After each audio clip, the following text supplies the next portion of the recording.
Avery with the Skips Tactical Solutions podcast. I'm back with another great interview, and this week the interview is going to be with Mychael, also known as Mike. He is the owner of MJ's Firearms, and I'm so glad to have you with us today. Thank you. I appreciate you having me, Skip. It was nice meeting you down at the NRA show. Sorry I missed you for C-Train event, but it's all good. I appreciate you reaching out to me so I can tell the story. Yes. So Mike is with us today, and we're going to learn a little bit about Mike. And he also has a really good story to share with us here in a few.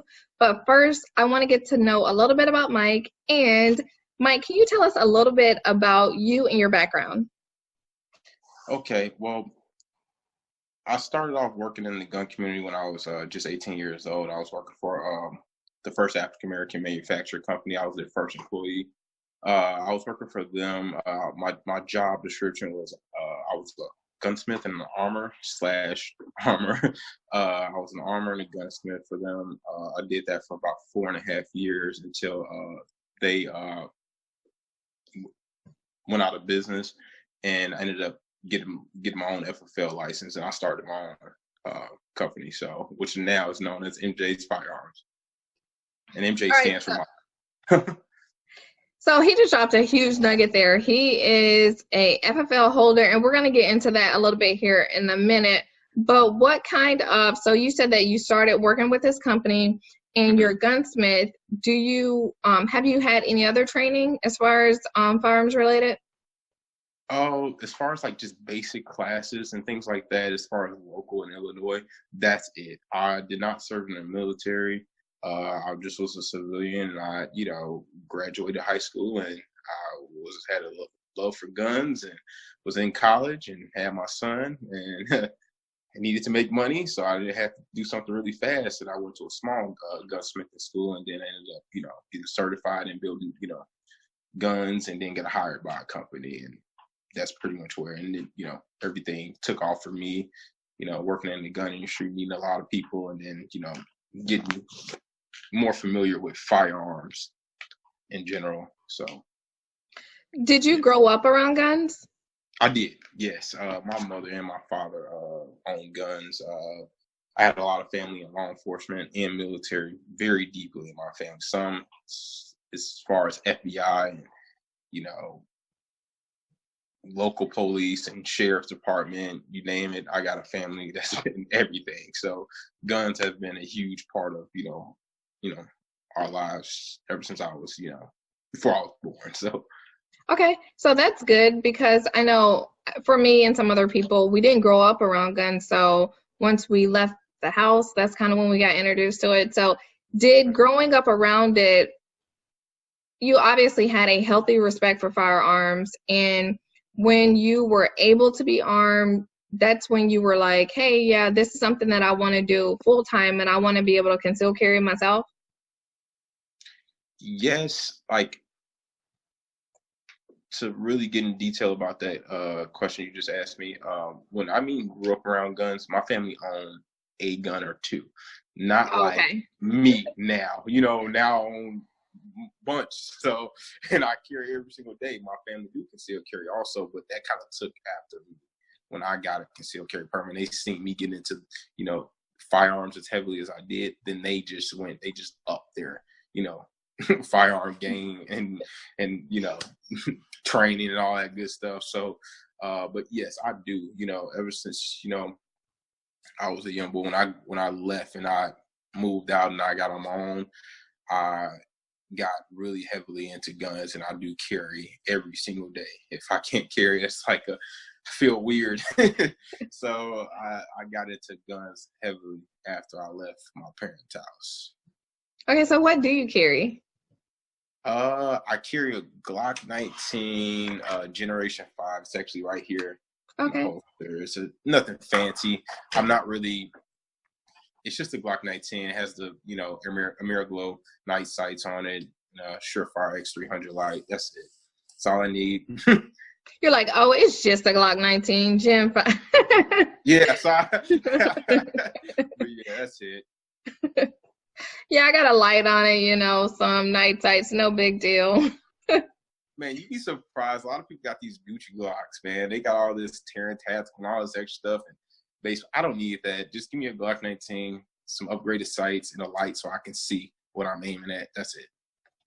That's important. And obviously, MJ's been doing this for a while. Sorry, not MJ. Sorry, Mychael has been doing this for a while. So he knows the importance of having night sights. So if you guys don't know the importance of having night sights, you don't know when you're going to encounter a threat. Not all threats will happen in the daytime, and you want to be able to have your night sights. Sure. Yep. All right. So when it comes to you said that you're at FFL now. So do you have an actual location? No, I'm just a home base. I haven't even had my FL for not even a year. I've only had it for like 7 or 8 months. Not long. I'm in the process now. I will have a storefront really soon. I'm working towards that, and a few other things. So that's coming next. So everybody be looking for that real soon. So you're located in Illinois, right? Illinois. I'm outside of Chicago. A lot of people freak out about that. They're like, "Oh, you're in Chicago? I have a gun store in Chicago." I'm not in Chicago. I'm in Illinois. I'm in a suburb. I'm in Richmond Park. So. All right. So if you're listening to this and you're anywhere close to that and you would like to support MJ's Firearms, make sure that you hit him up, check it out, and support him, because I know having an FFL is major. Everybody can't do it. Everybody's not built for it, but he is, I'm not going to call him young because then it's going to insinuate that I'm old, but he is younger and he's killing the game right now by having his FFL. And that's a goal that I want to achieve one day as well. So major props to you for having your FFL, and that's awesome. So maybe I can reach out to you when I'm ready to get mine and you can help me out. I got you. And you young too. It's okay. You're young too.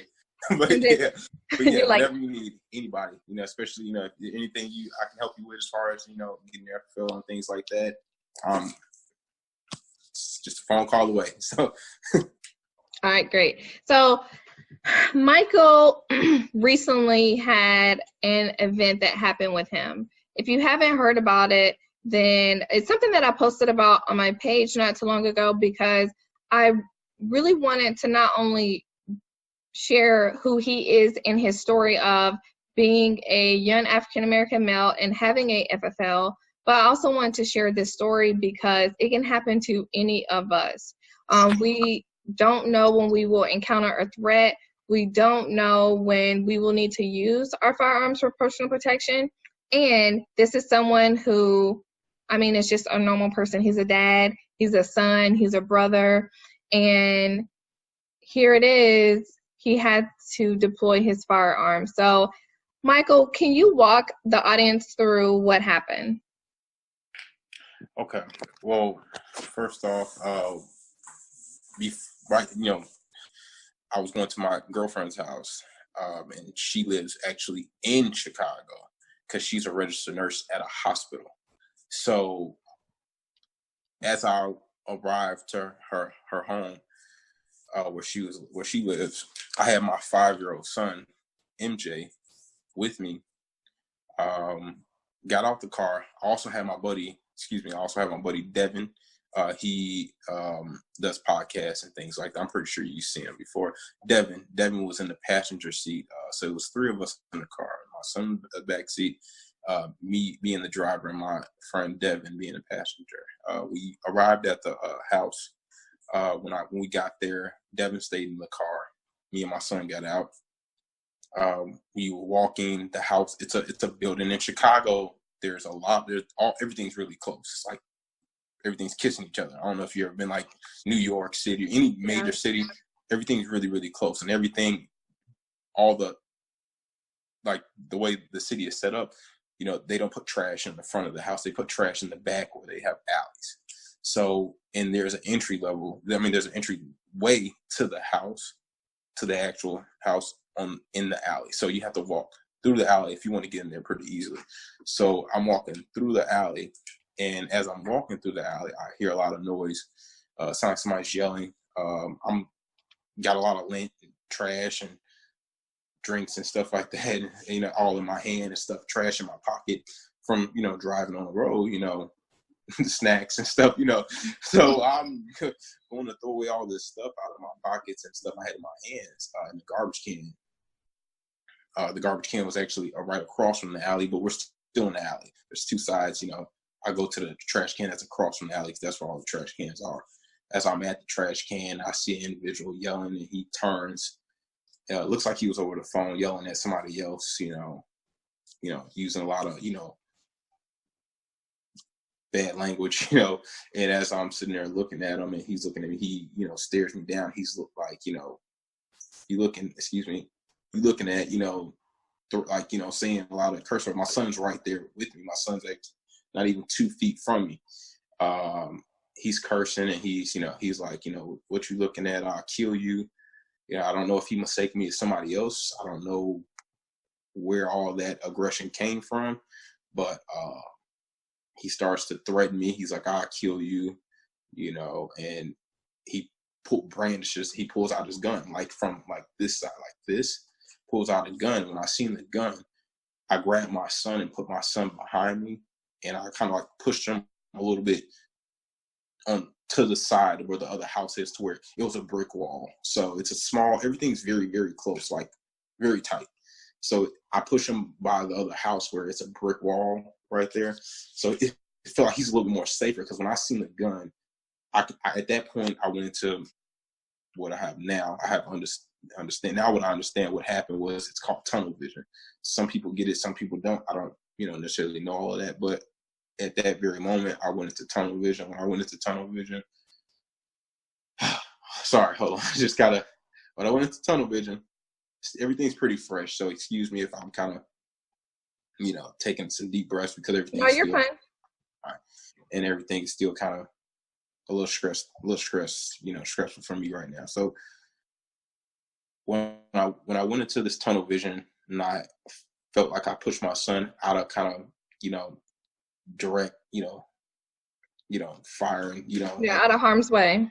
yes, but like he was like he had his gun.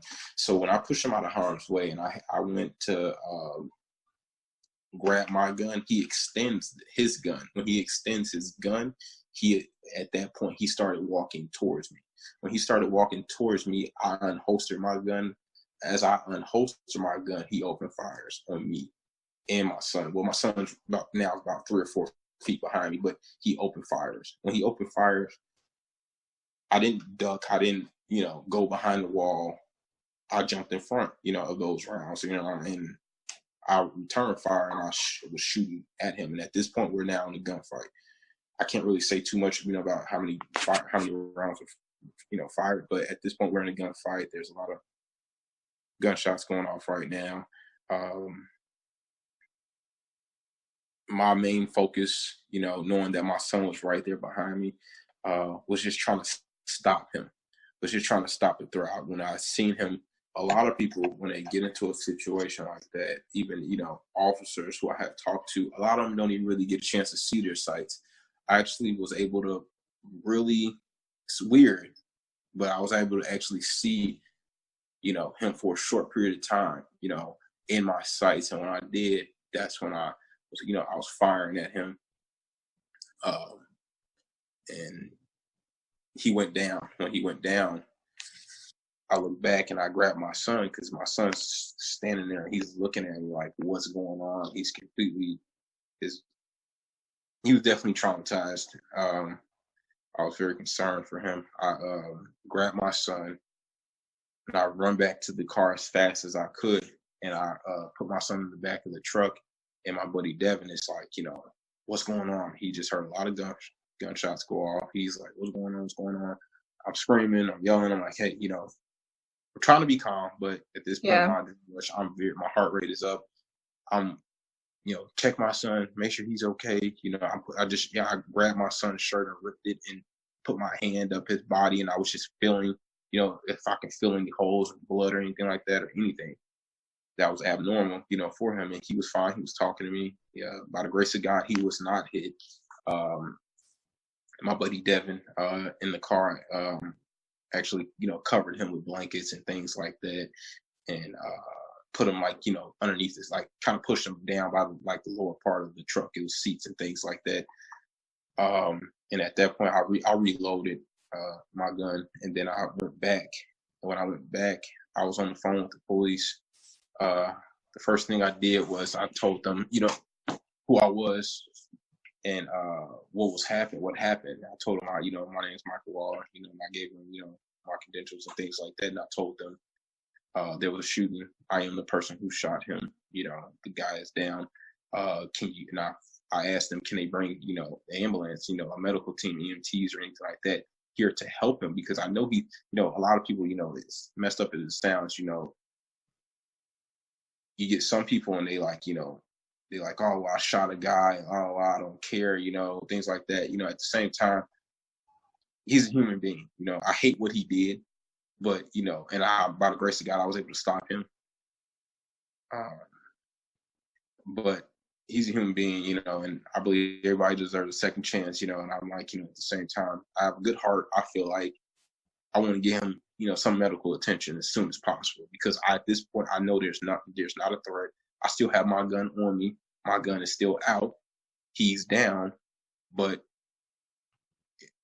I went up to him and I see that he's bleeding and doesn't even look like he's responsive. Just trying to get him, at this point, I'm just trying to get him as much medical attention as possible. So I called for, at that point, I called, and tell them, can they get the EMTs here, ambulance, and, they're telling me, hey, do you have a tourniquet, anything like that? I ran back to my truck, see if I had a tourniquet. I didn't have my medical bag on me. I left it at home before coming there. And then I ran back to him, to see if I can, I took off my shirt, see if I can, apply some type of pressure to where, I seen a gunshot. But at that point, I didn't, he was the way he was laying, I really couldn't see any gunshots. There was just a gunshot to his head. And then I thought I saw one in his shoulder in another place, but I was just trying to apply some type of pressure. But when I really noticed that he wasn't responsible, I kind of stopped. I don't know if I was kind of like shaken up by seeing all that blood. I didn't really, it was really tough, experience. It was seeing somebody bleeding like that and smelling the smell of blood and knowing what you just did. It's kind of tough. And, it was a pretty hard situation to go through, and to even be trying to at this point to be trying to, perform some type of medical attention on a guy like that. It's not easy. So, yeah. So what I want to say is, first, I really appreciate you sharing your story, because you have a powerful story and you dropped a lot of things just in that short amount of time that I feel like a lot of people can learn from. So I know, even recounting all of this in this conversation is hard for you, but I do appreciate you sharing your story with us. One of the first things that I want to talk about is you had someone else with you. You had your child with you, right? Yeah. So it was really tough. 5-year-old. So the first things that you wanted to do was to get him pretty much away from that threat, as far as you could. So you said you got him behind you and kind of out of the way, because you were willing to put your life on the line to make sure that he was protected. So that's awesome. And then, I want to go over the fact that you were aware of your surroundings. There's always indicators, right? Sometimes. So for you, the indicator seemed to be someone was having a loud conversation, right? And it was pretty heated, and they were cursing. So that kind of put you on notice, like, hey, what's this going on? And then you were aware, because if you were not looking, if you were just, not paying attention, then he possibly could have pulled a gun on you and you wouldn't have even seen it and had time to react. So really good on you to be aware of your surroundings. And then Next thing that I want, that was a lot of good nuggets. I'm like, well, I need to write this down. But I was Yeah, too I'm into the story sorry. to be able to write it Yeah, down. I'm sorry if because uh, whenever I speak, I try not to say and things like that. But considering this is very fresh, this happened only not even 2 weeks ago. It being very fresh on my mind and me going through it all coming back and replaying in my Yeah. head, my speech and everything is kind of it's just a tough Oh no, thing to so speak don't. about. So, excuse me. I hope you guys, all the audience can actually understand and comprehend what I was trying to, the message I was trying to get No, across. So so definitely we got the message. okay. And don't apologize for that. But I'm just saying, like, you dropped so many good nuggets, and I wanted to write some of the stuff down because I wanted to kind of re-hit on these things. But the next thing that I wanted to re-hit on is natural reactions to a life-threatening encounter, right? So as concealed carry holders, we are basically saying that we're armed to deal with these life-threatening encounters, right? So if someone pulls a gun on you, it is a natural reaction to get tunnel vision. And when I teach my concealed carry classes, I have like a whole section of things in my class that I don't think a lot of other instructors even cover because it's not the fun stuff, it's not the sexy stuff, right? So talking about tunnel vision, right? Tunnel vision is very likely to happen because you're going to be focused in on this threat.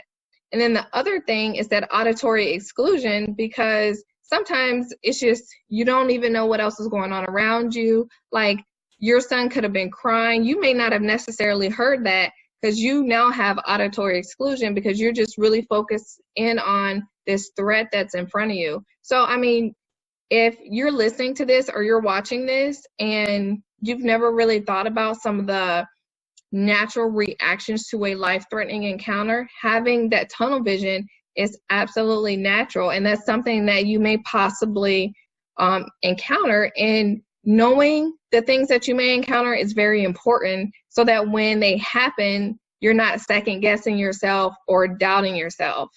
Right.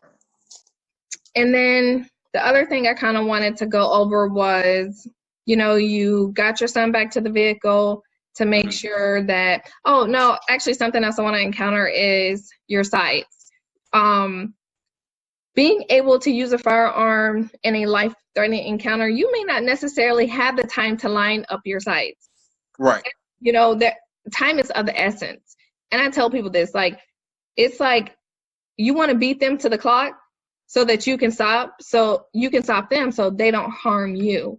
And you were able to get shots off and shots that were well placed to stop this threat, but you may not necessarily have time to focus on getting your sights lined up because lining up your sights, so you have that natural point of aim. And if you've never practiced what that natural point of aim is, I will recommend that everyone out there listening or watching try to practice that because time is of the essence and you may not have time to get those dots lined up. Or if you have an optic, if you got a dot on your gun, are you going to be able to have time to turn that dot on so that you can hit that threat? You may not. So for people who run red dots, or if a lot of people run dots, so that's just something to think about as well. Yeah, and to speak on that, I don't dislike red dots, but me being now, I feel like because I have lived through an experience like this, I have been a huge fan of just iron sights and things like that. I love red dots on like ARs and Yeah. that, but and I like them on handguns too. But as far as in my self defense gun, that's why I showed you guys my Glock 19. I just just give me some upgraded sights and a light, I'm good. Like I don't want, in that situation, I'm not gonna have enough time. That's Skip, you brought up a very, very valid point. You're not gonna have enough time to sit there and let me turn my light on. Hold on, bad guy, while you're shooting at me and there's bullets flying past me and my son's head. Let me turn on my, Trijicon, red dot and put aim at him. No, you're not. You just get that gun. The weird thing is, and I said that was kind of strange, but I actually did see my sights. I actually did see him in my sights. And I at that event I went to, the NOC train learn event I went to, one of my instructors, Ken, I don't know if you know Ken, he actually was, drilling that in my head while I was there. He was like, hey, get that gun up in front of your face and then punch it out there. Get the sights and then guide your sights into the target. Don't punch the gun out there and then while you got the target out there, look through your sight trying to find the target in your sights. No, get the sights in front of you and then guide them into the target. And in this situation, I did feel like that really helped me, and it potentially probably saved me and my son's life. So. And so MJ, sorry, not MJ, I don't know, because everybody else calls you MJ. Right. So Mike had just recently went to a training event, and a lot of the training that he did, so what he was pretty much just telling us was the training that he had just went through, he was able to apply that training to the threatening encounter that he had just encountered. So if you do not train, I highly recommend that you get out and train, and don't always train with what may be fun to train with, right? So for me, I have to carry something smaller because I don't have a big frame. So I, of course, would like to use my Canik TP9, right? But that's not what I'm concealed carrying, right? Because that may be easier for me to shoot, right? Versus my concealed carry gun that's going to be smaller. So you need to be very intimate with your concealed carry firearm. I call my concealed carry, that's my lifeline. Like, that is what's going to be able to get me home to my children, my husband, whoever it may be. Right. But that is what you need to be very intimate with. So if you don't go out and train, I recommend that you train. And then another thing is, Mychael said how his heart rate was elevated. And his heart rate was elevated, and everything is just different during a stressful event. Your palms start to sweat, your heart rate's increasing, you're breathing hard. And all of these are things that we talk about when you're shooting, your grip, your trigger pull, your breathing, your follow through, all of that. But when you're going through a stressful encounter, these are things that are not going to be standard as if you were on a regular range and your heart rate's not elevated. Yep. And another thing also, you said a lot, yes, but another thing, on the range, and, I hear a lot of people say, oh, well, I can shoot, this well, and I got this type of group. It's a big difference. And it was a huge difference from coming from the event and these targets standing still than a target moving. Now, imagine a target moving, one. Now, imagine a target shooting back at you with deadly rounds. That's, and on top of that, you got to either, and if you're in my shoes at that point, you got a 5-year-old, your child right behind you that you also have to care for all at the same time. Now, you're not going to be able to shoot that really good group you were doing at the range. It's not going to happen like that. You're going to miss, because I did miss, but you just want to stay on target. You want to stay in the fight. And training is such a huge part of carrying a gun. And if you don't take the time to train, and and I'm not saying, oh, you got to take Skip's training. I'm going to be taking her training class, but you don't have to go and get some training, even if it's what you can afford, even if it's local, because I did that also. If that's what you can afford and you can afford some local training, take it, because if you don't have the proper training and you're carrying a gun, that gun can get you killed. And that's a fact. And I don't think people realize how affordable training actually is. I think people have like this facade of, if I'm going to take a course, it's going to be this much. And 9 times out of 10, the amount that you pay for your gun is going to be at least double of the amount of a class is going to be. So you paid all this money to get this firearm, right? And now you're not going to learn how to effectively deploy this firearm because now you're trying to say you don't have enough money for that. But what I will say, and I'll get off my soapbox on this one, people can afford what they want to afford. So if you really want to go get some training, right? But for me, Skip likes to get her nails done. Skip likes to get her lashes done. I like to do all that, right? But what I will say is if I feel like I can't afford something, something's going to have to go. And when it comes to self-protection, I'd rather have my eyelashes not done. I'd rather have my nails not done and be able to know that I can properly defend myself and or my children whenever I need to. So just know you can afford whatever you want to afford. If it's putting $5 to the side a week or $10 to the side a week, it'll all add up. Yeah, you're right. You're right. That's what's most important. I mean, that's also for men, because we see these things and I see people and, you're like, oh, well, sometimes training is, people don't understand how training is really affordable compared to them buying this other gun. It's only, it's probably 2 times cheaper, please. I know people who spend thousands of dollars on guns, these Gucci Glocks, and they spent no money on training. They go invest like $1,500, $2,000 into a handgun or even a rifle, or buy a bunch of guns, but they have no training behind these guns. Like, that's the part that kills me. I think training now is like, it's very important. I can't stress to you guys how important it really is, and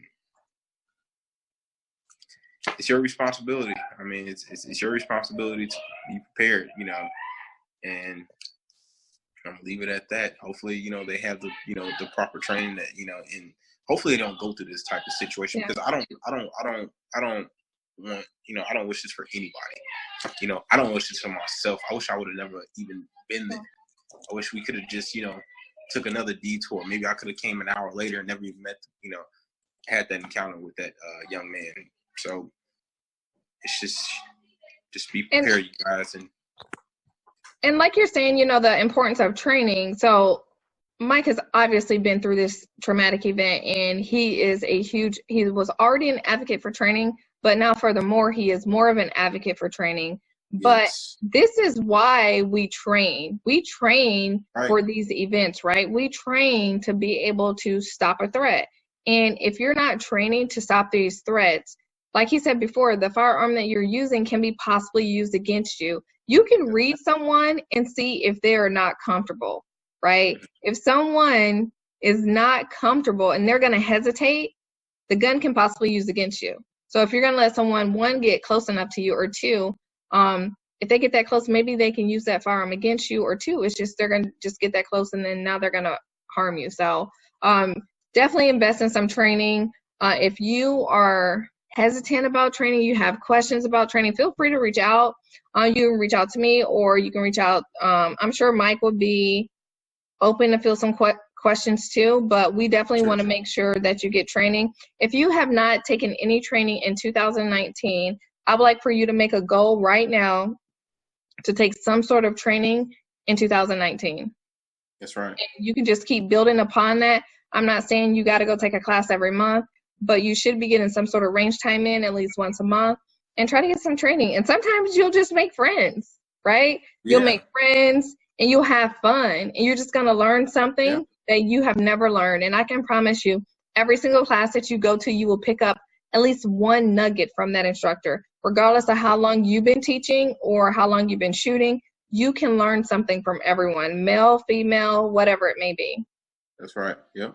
Black, white, purple, gray. Don't matter. You can learn. You can. So,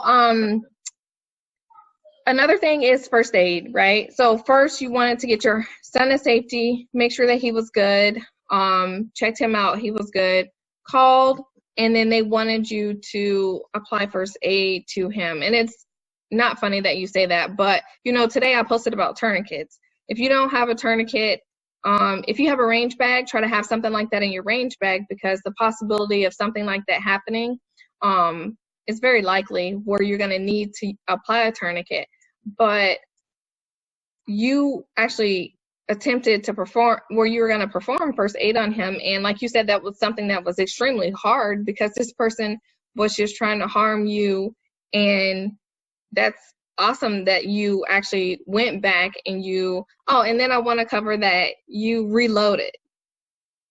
Yeah. If you only have one mag with you, or you don't have any additional rounds with you, I will tell you that the possibility of you needing an additional mag to reload is highly likely.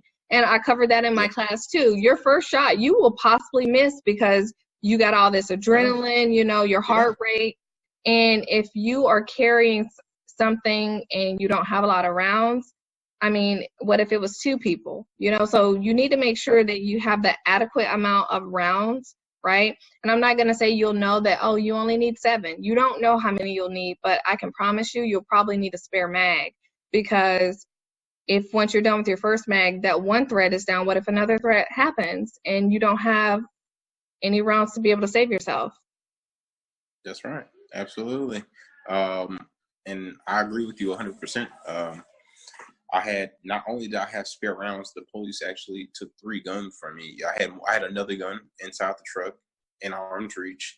Um, I had 2 of them guns inside the truck, and then both of them, and one's in the bag, one's in arm reach, and I had mine that I had, my EDC that I had appendix carry on me. I had it right in front of me.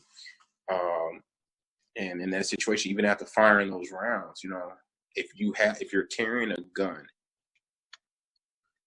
and you don't have an extra magazine, I don't, good luck, because you never know how many shots. And I could shot one time.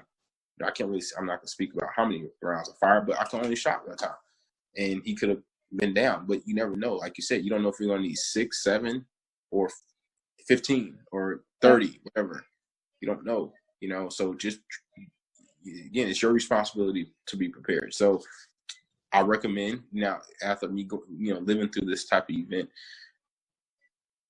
I recommend carrying an extra magazine. I'm going to be carrying 5 personally, but I definitely recommend carrying an extra magazine. So definitely, if I can tell you guys anything, carry an extra magazine. If you can, carry an extra firearm. You don't necessarily need 2, 3 guns on you like your John Wick or anybody like that, but carry an extra magazine, carry a knife, something else, that you can possibly defend yourself with.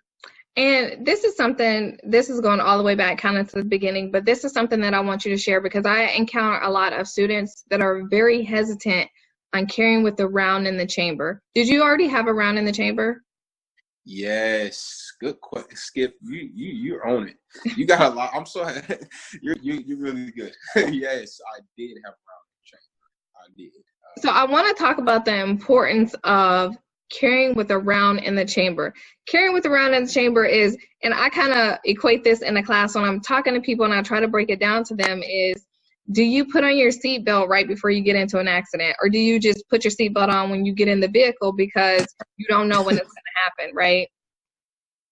Right, yes. That's exactly how I feel. Like, like you just said, it's like if you get in an accident, you're going to put your seatbelt right on. No, like having your gun not loaded, especially EDC, this is your everyday carry gun. If you don't have it loaded and it's not ready to go, like I'm not a safety type of guy. The type of gun I had, it was a striker fire handgun. It did not have a safety.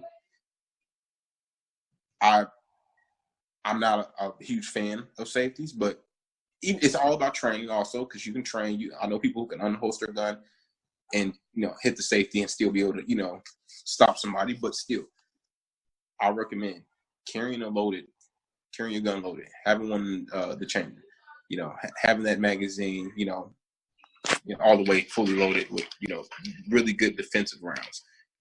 Because if that's what you guys got. That's like like Skip said, that's your lifeline. That's my lifeline. That's what's going to keep me alive. That's what's going to keep my family alive. That's what's going to keep my friends alive and other people, around me. So I recommend definitely keeping around, in the chamber at all times if you're going to be carrying a gun. Yes. So Mike encountered this person, and this person was shooting at him, right? So he didn't necessarily have the time to pull his firearm out of the holster, put a round in the chamber, and then line up and be able to shoot this person. So I think that's very important. And you might not listen to me, but I would love for you to listen to Mike and know that you need to carry with a round in the chamber, because I always say this, seconds matter. And this is a matter of seconds where you cannot take it back. You can't go, okay, well, next time. So possibly you could be harmed, possibly killed. So carry with a round in the chamber, because external safety or not, that's still seconds that you have to take away. So train, carry, and just be prepared for those days that I hope you never encounter. But if you do, you're going to be prepared for them. Yeah, definitely. I agree with you 100% again, Skip. Um, you gotta be prepared, and you gotta, seconds, they matter, milliseconds matter, in that type of situation. Everything happened very, very fast.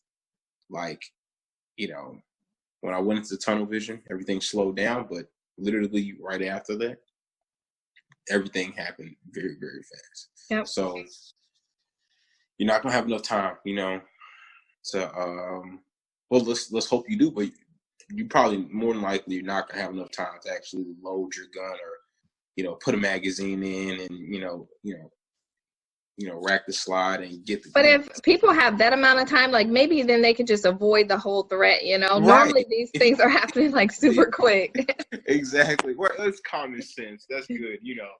If you have that much time, you probably got enough time to actually walk away or run away, or and that should be, you don't want to have to fight. You don't have to shoot somebody. So, you don't want to have that mindset, I'm going to stay and fight and shoot somebody. No. In that situation, and, that happened with me,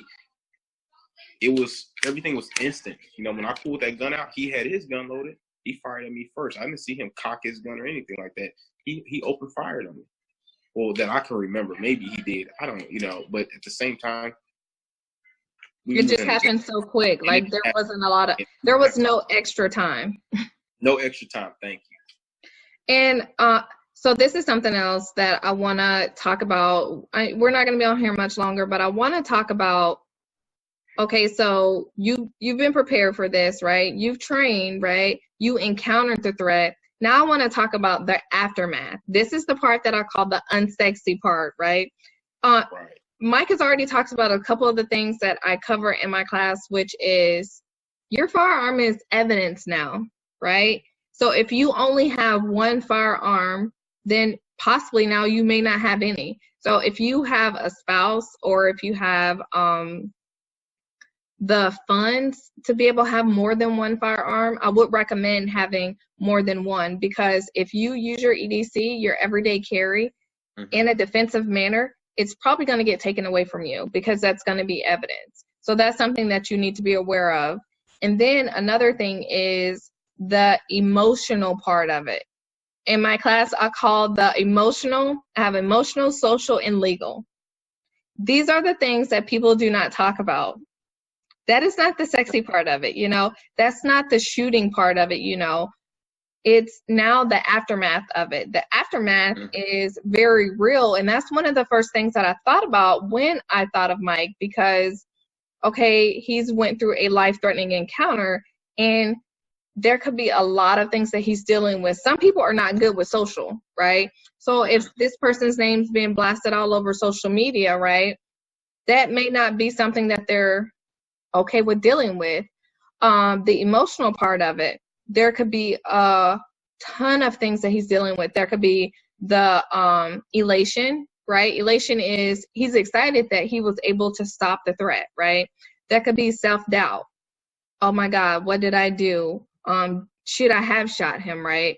Or there could also be a slew of other things that he could go through right now that isn't the first thing that people think of when they think about a defensive shooting, right? People don't think about that. They think about this person shot this person. So what I want to ask you is, and if you don't want to talk about it, feel free to say that you don't want to talk about it, but is there any sort of that aftermath that you're dealing with? Yes, in a way. Everything kind of hit me right away, like not moments after the shooting when I got into the police car. And I'm a man. I'm not afraid to say, I did break down, because I seen him. I walked up to him a few times, and I seen a dead body, well, a person that's hurt. I can't say he's really dead, but seeing somebody non-responsive and, a lot of blood, a lot to take in. And I wasn't necessarily, breaking down just because of that situation. Yes, it was. It did have some, it had, well, I played a part. But my son, I in my mind, I did check check him, but I don't know if he's really okay. Maybe it was something I missed, you know. I'm like, man, I'm breaking down, like, you know, is my son okay? First thing I ask, go check my son, as I'm in the back of the squad car, you know, in handcuffs, because you are going to be put in handcuffs regardless, even if you're a good guy, you know. And that was my first time being in handcuffs. They were tight as hell. I mean, very tight, excuse me. The handcuffs were very tight, and I didn't, you know, I'm like in this really uncomfortable situation. I'm trying to figure out what's, you know, what's going to happen next. And in my head, you know, knowing when I see my son and me breaking down, me being, you know, all stressed out in this situation, you know, after the shooting, seeing my son kind of made me calm down, because when I seen he was okay and they told me he was okay, I was able to, you know, collect myself and get myself back together, you know, knowing my son was okay, you know, and knowing I did what I did, you know, to protect him, made me feel a whole lot better. So now, like days after the shooting, I don't really feel like I'm not, you know, having any nightmares by the grace of God. I'm not, you know, dealing with anything really mentally, because I know I'm a believer in Jesus Christ. I know what I did was right at that moment. Taking a life is never right. I believe that also in a way, but in this situation, you know, protecting my son and protecting myself, it was the right thing, and I know what I did. You know, it was And I right. mean, so what you're talking about right now is like that self-reinforcement, which is very important because you know that you did right by you and your son, and that self-reinforcement is going to help you be able to deal with the situation. Thank you. I appreciate that. You're kind of like, I'm kind of like stumbling for words right now. Like, hey, I can't really. I got a lot on my mind. I'm still everything fresh. Yes, And that's knowing I important. did that. Actually, yes, that is why I can live and I can go about my, you know, daily routine out, you know, in my daily life, because knowing that you did the right thing makes things a whole lot easier for you. Yep. So do the right thing. You know, when you carry a gun, if you have the mindset, I just want to kill someone, I just want to do that, or I don't, you know, if that guy looks at me wrong, I'm just gonna shoot him. If you have that mindset, put that gun down and don't carry it, please, because you know you're gonna make us look bad as responsible gun owners. You know, me, myself, and Skip, and everybody else. You're gonna make us look bad. You know, if you know you actually have to use that gun, you know, the police investigators end up discovering something else. So don't, you know, be a responsible gun owner, carry the gun the right way, and use the gun only in a situation where you really feel like you have to. I would have never thought in a million years that I had to use my gun. I just loved them, and I love shooting them. I love building them, and it was a sport to me because I played sports growing up. I love running. I love fitness. I love, you know, actually running out there with the gun, and you know that's another reason why I got so big into training after, because I use it as like a fitness thing. You know, I like running outside and hot weather, and you know, shooting, you know, targets and moving, and you know, that's something I like doing now. So. And I'm just really honored that I'm able to talk to you. And although I've never been through a traumatic event, a defensive shooting, I pray that I never have to go through one. But I'm glad that I'm able to learn kind of firsthand from you, because I teach people this and I'm teaching based off of what I think they need to know, right? But all of these things that we're talking about is kind of like validation that I am going over the right things with my students, because no, I have not been through a life-threatening encounter, right? But I still feel like I know the basics of what they need to know in order to defend themselves. And the last thing that I want to go over that you mentioned is, so that other person didn't really have their side, they couldn't tell their side of the story, right? Like, and I don't necessarily want them to be able to tell their side of the story. I don't want them to be super coherent, to be like, I want to stop this threat as much as I need to stop it, right? I'm not trying to blow out a kneecap. I'm not trying to do any of that, right? But when the cops came, how long did it take them to get there? They came pretty quick in Chicago. In high crime areas, they have these huge sensors on the top of the like the light signals, and you probably know about this in the military. I've heard you guys use these things too. Anytime there's a gunshot that goes off, it sends signals to that, I don't know what you want to call it, a monitor or whatever. Yeah. And they come to that exact location of where those shots were fired. So I know people like, whoa, you should be able to stop a lot of crimes in Chicago then.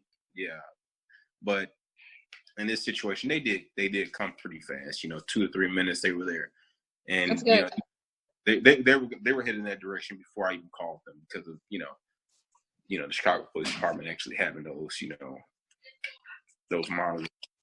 So then on that, something that I want to cover is, so the police are responding, right? Whether you are calling them or, someone else calls the police, just know that there's a possibility that you will be a suspect, right?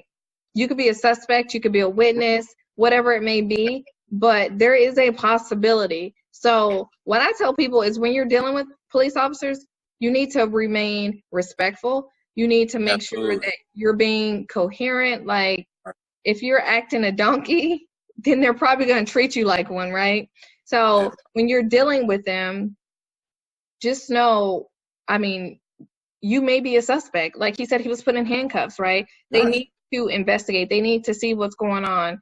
And all they know is what that initial phone call told them, but they were already on the way probably once he called them. So that's something that you guys need to know as well. You may be treated like you're a suspect. And I tell people in my class, I'm okay with being a suspect, right? I'm alive to be a suspect. And then I'm going to tell my side of the story. Absolutely. That's right. And if I can give any, I agree with you, Skip, 100%. I'm okay with that. I'm okay with being a suspect. I was a suspect. I was put in handcuffs. They have a job to do. As police officers, they have a tough job. They don't know who you are. I told them who I was, yes, and I gave them a description of me as I was on the phone. I think people, I want people to really, listen to me when I'm, saying this right now. When you give people, the description about you, when a shooting happens, let them know who you are, let them know that you are the person who did this. Let them know that you are the, what you have on, typically, something. Just give them a description about you. I recommend after the threat, which in this situation that happened, after the threat was down, before the cops came there, I did take my gun off me after I saw there was not another threat. I did take my gun off me. I did unload it and I did put it away. When the police officers came up, I did show them I had my hands up. I did not have a gun on me when they arrived. And I recommend everybody do the same because you don't know. And I don't like to throw race in there, but me being an African-American male, and, that can be a tough situation, me being especially young, they don't know who I am. They don't know. And in that area, that's who's, being young, African-American male, that's the environment I was in. They don't know, that's everybody kind of looks the same. They don't know. So try your best to stand out in a different way. Try not to look like a threat. Like you said, don't handle, the officer when they come up there. I didn't say, what you arrested me for, la la la, or, give a mouth. No, I had my hands up. I told him, how you doing, sir? My name is Mychael. I am the person who called. Hands up. They were very, when they came up to me, they didn't push me to the ground. They didn't kick me. They didn't put their boot in my, neck or nothing. They put me in handcuffs. They said, okay, turn around. Put your hands behind your back, yes, and I told him, yes, I completely, fight with him. I wasn't, being, I wasn't resisting arrest or anything like that. I just, did what they asked. I let them do their job, and I'm going to tell my side of the story, like Skip said, and I'm not going to be I'm okay being, talking about, just don't want to be shot by the police. So.